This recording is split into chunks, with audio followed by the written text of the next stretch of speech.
as interesting in these. I think so, yeah. Yeah.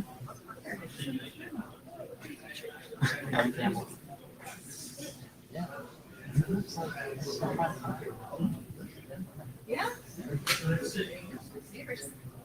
Have fun.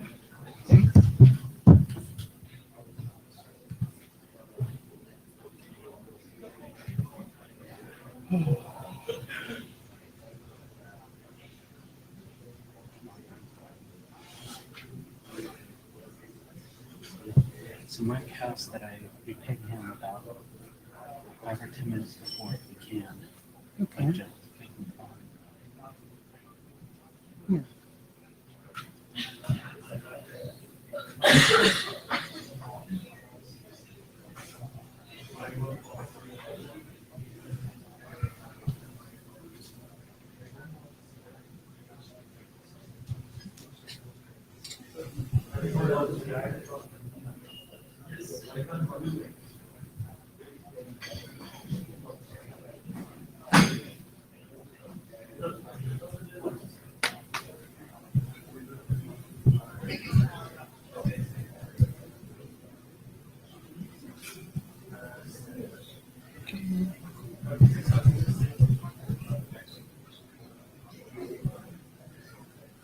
Notifications.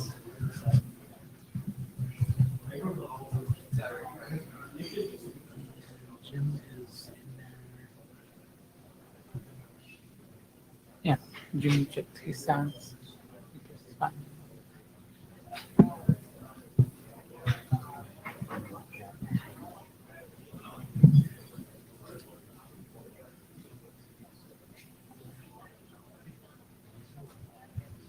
Okay. Go ahead. Okay. Okay, we are going to start. So, hello everyone. This is the Cose Working Group meeting. If you are expecting some other meeting, you are not at the right place. So, do not well. If you have not read it so far, please read it before commenting or saying anything to the mic. And if you have any questions, do not hesitate to ask the chairs or anyone else. Okay. So the agenda for today is first the administrative. We have passed the blue sheets. The minutes will be taken. I think Arun and Luakan will be taking the minutes for us. Thank you. And Francesca will be our JavaScript. Thank you, Francesca. So we will proceed with the document status, then continue with Web Authent. Then we'll have some discussion about additional algorithms that have been requested and whether there are some other algorithms that people would like to have. And then we have some open mic time.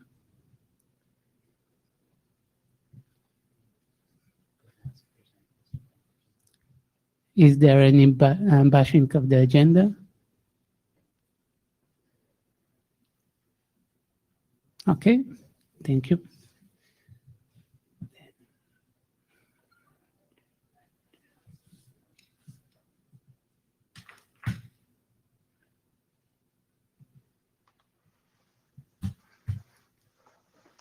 So Jim.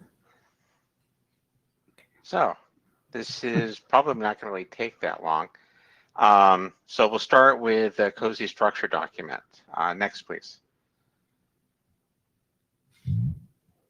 So we finished a working group last call in September.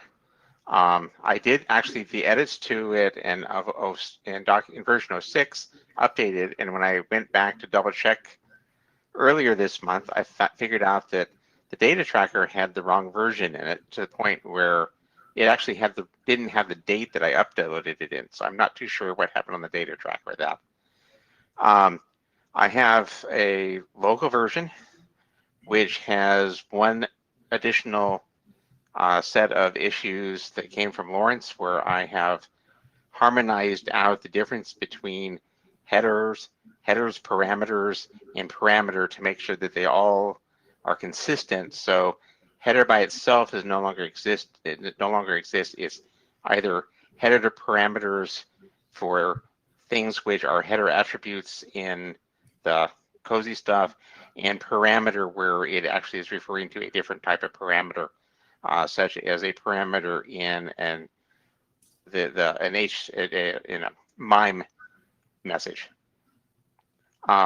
So as far as I know, the next thing on the list for this document is for the shepherd to get assigned and the shepherd to actually do the shepherd write-up and push the button. Any questions?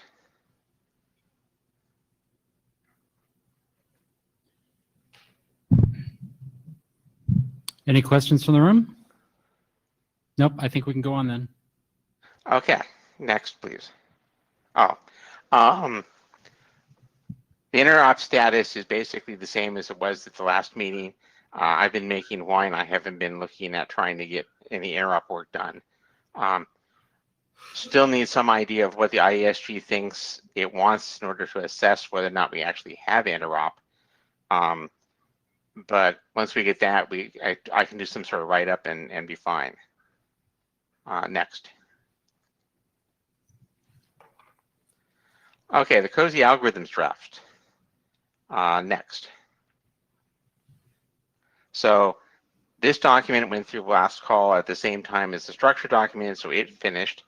We have there's one open issue that is in the current version of the document, but needs to be ratified by the working group that it actually is what it wants to be, and then do the standard shepherd write-up and go to the area director for publishing.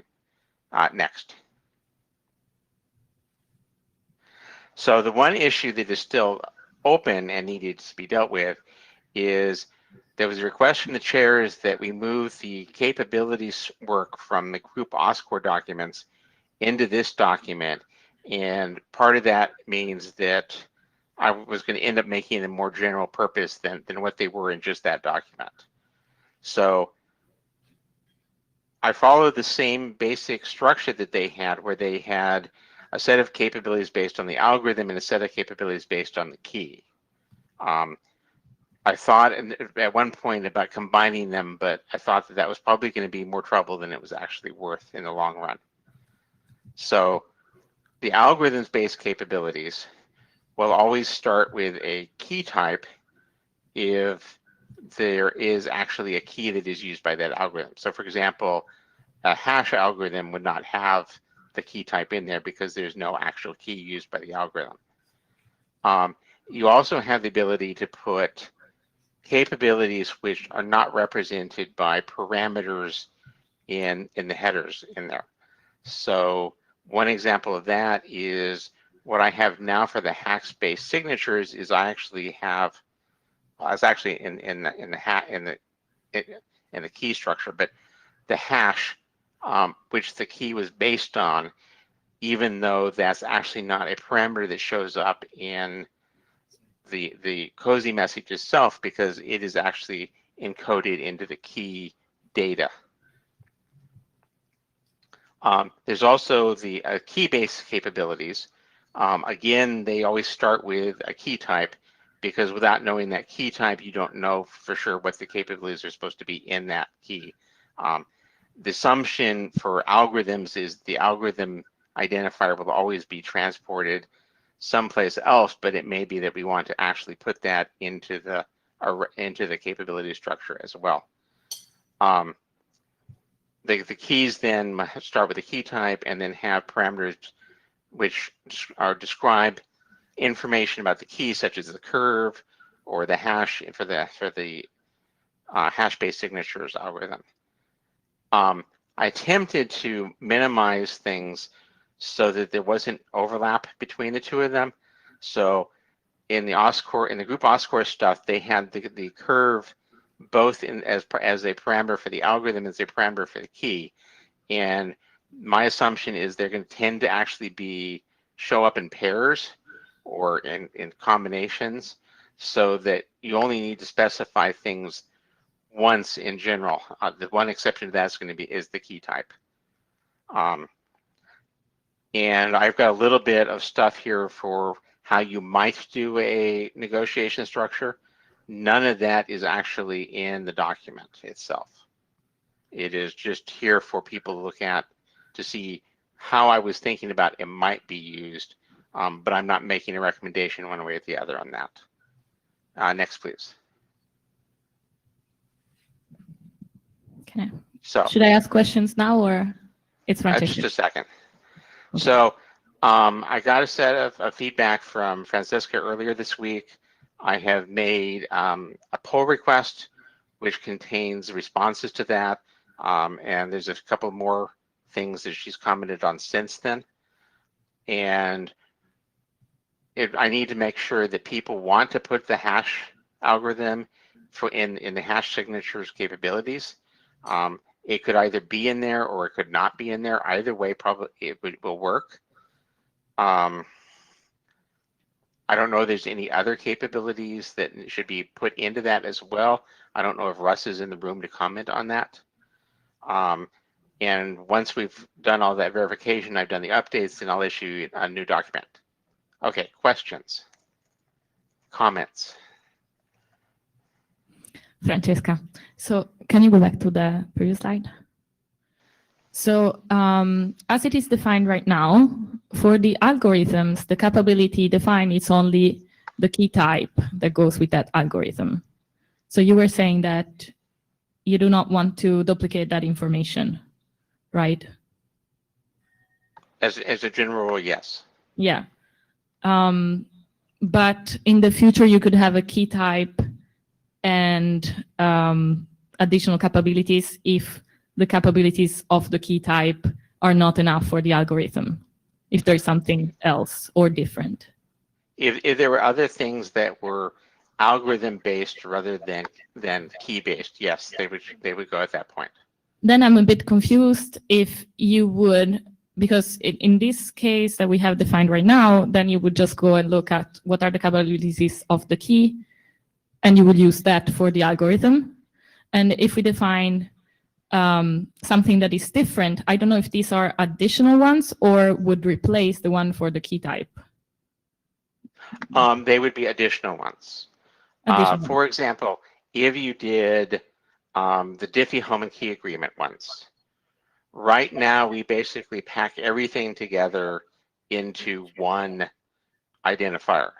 So that identifier describes not only whether you're doing ephemeral static, but whether the fact that you're using HKDF for the key derivation function, the fact that you're doing AES 128 for the key wrap, and the fact that you're using a particular structure for the context. One could envision in the future that you might define a Diffie-Hellman key where those are all actually header parameters. And in that case, they would go in the algorithm-based capabilities because that is the set of things that you expect to see. Yeah, that works for me, I think. And for the record, I reviewed the pull request and I'm fine with that. So once that's merged, I'm happy with it.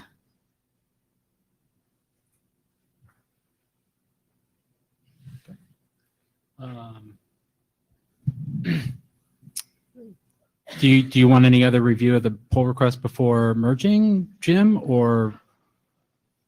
I'm perfectly willing to merge and send a note out and give people a day or two to look at it while the Shepherd review is being written up. That makes sense to me. Any comments here on that? Nope. Yep. Let's go ahead and merge and publish a revision at your convenience then. Okay, I can do that. Next, please. Jim, just Yes. Okay. Hash algorithms document. Next, please.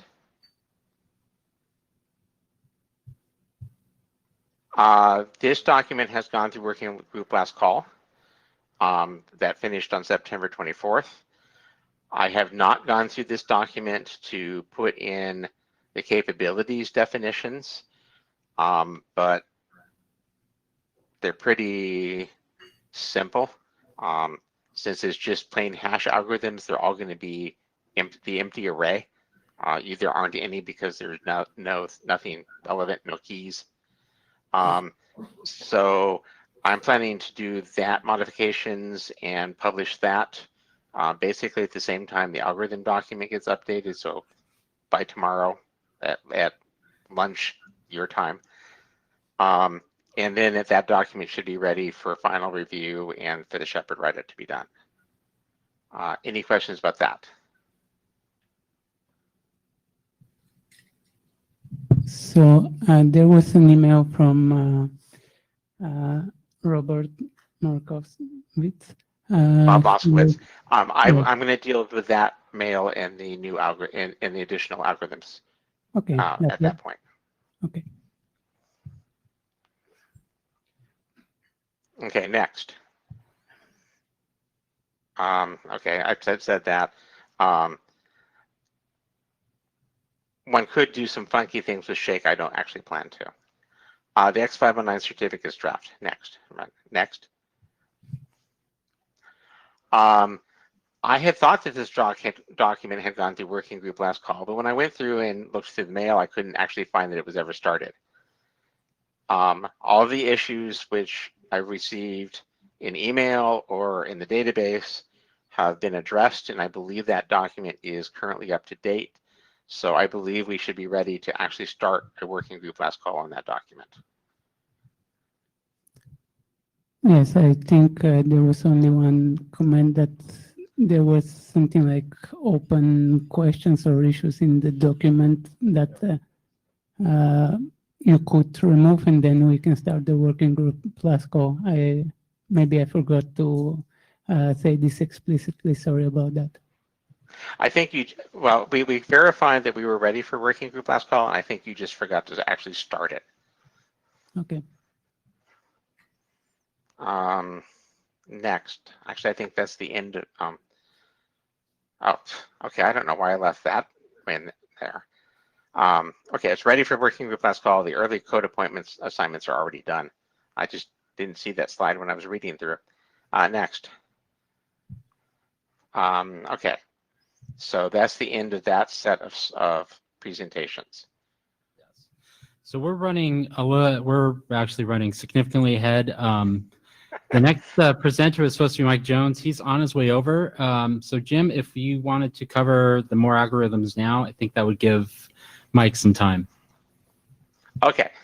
I have actually pushed up a more algorithms document. Next.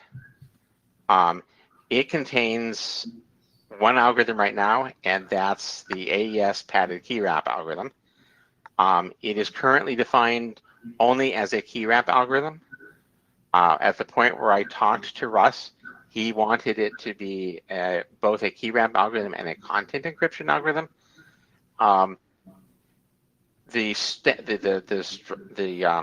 structure document, however, has a statement that says every content encryption algorithm must be an AEAD algorithm.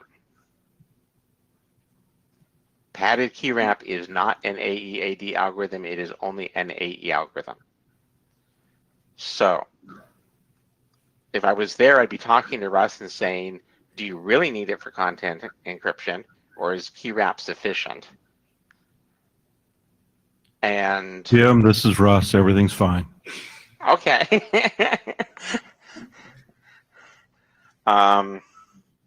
Okay. Next. So we got a piece of mail today from Bob Moskowitz. I don't remember if it went to the list or if it just went to the chairs myself, saying that he thinks we should add the new C-shake algorithms to the set of algorithms which we have. I don't have any problems with that. I don't have any other algorithms at this point in time to add unless people want to come up and say, I want this algorithm. So I don't know if we need to have a charter change to do this draft or not. I don't think so. So if the chairs wished to, I believe they could start an adoption call on this document. We'll double check with our responsible AD to verify that it doesn't require rechartering. And then we'll get that started once we've had that conversation. That should be able to happen this week. Okay. I think that's the end of my slide deck. It is. All right. And just in time. Where is it at? That's not on it. Pardon us. Just full screen.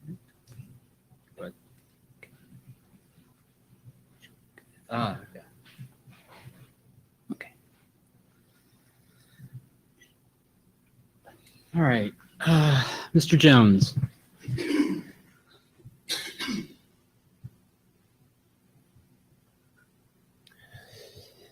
Thank you all.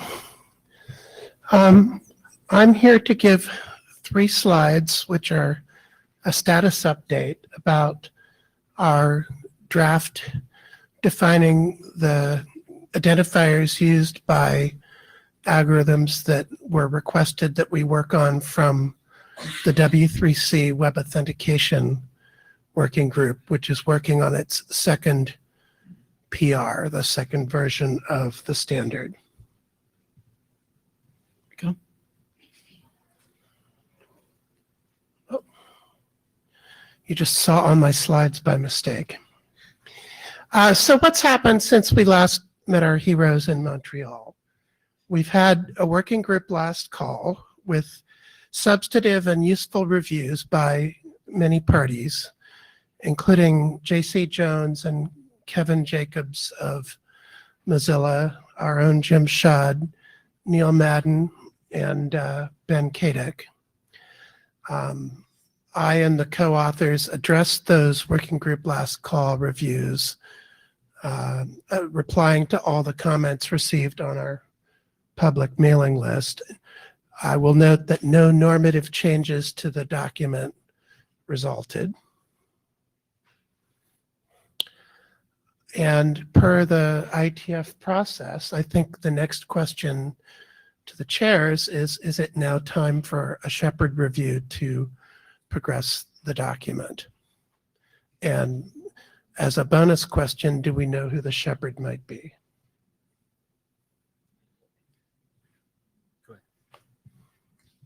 So yes, I can write the Shepherd review. Maybe Jim wants to say something first.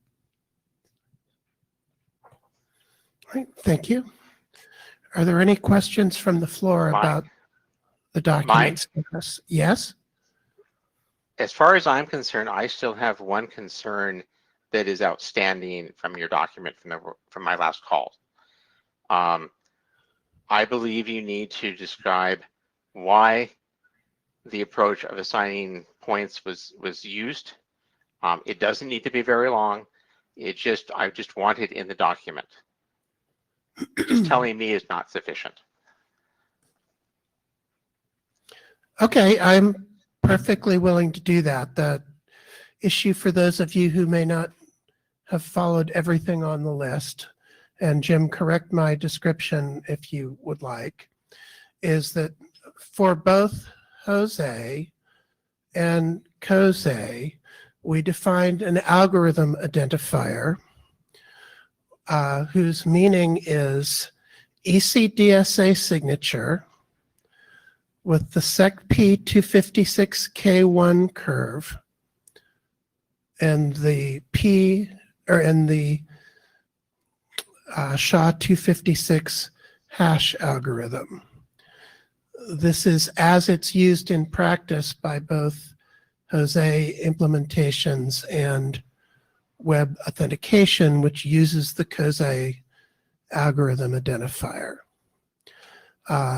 in Jim's useful working group last review comments, he had asked, well, why don't you just use the existing Cose algorithm identifier for ECDSA? And part of the answer is to be consistent with Jose, where in each case, the algorithm identifier is specific to a curve, so that when you look at the algorithm identifier, you have a complete description of what you're doing. I and several others that I talked to were unaware that Cose didn't follow that route, but that doesn't mean that for new algorithms we can't do that and shouldn't do it. And so in part, Jim had also asked a question in his review, how do you know if somebody has changed the curve on the key that you're presented? And the good news is that if you have this Cose algorithm identifier that is key or that is curve and hash specific, you can tell if somebody's changed it. If you're just using a general ECDSA algorithm identifier, it's amenable to attacks where you can change the curve and still get the person to perform the computation. Mike? I'm glad to say that in the document. Right, that more or less, that's actually what I want to hear in the document. Suppose I were to take a P256 key and change the curve to the K algorithm, and hand you a message signed with a K algorithm and that key. How can you tell that I changed? That would, what you said as would catch that problem would not catch that problem.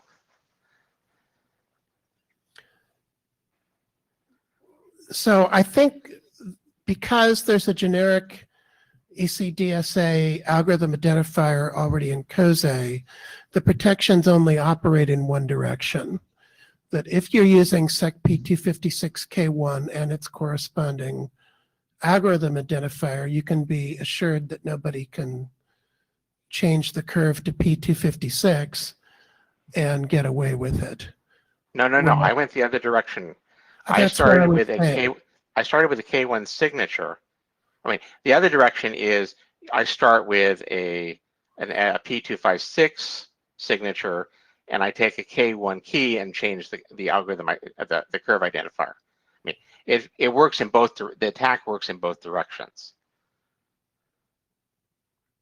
Right, and I guess my background question is, given that Cose as it exists today uses this generic algorithm identifier, am I right that there's no protection against changing the curve and feeding it to the algorithm because the algorithm is designed to take all comers? No.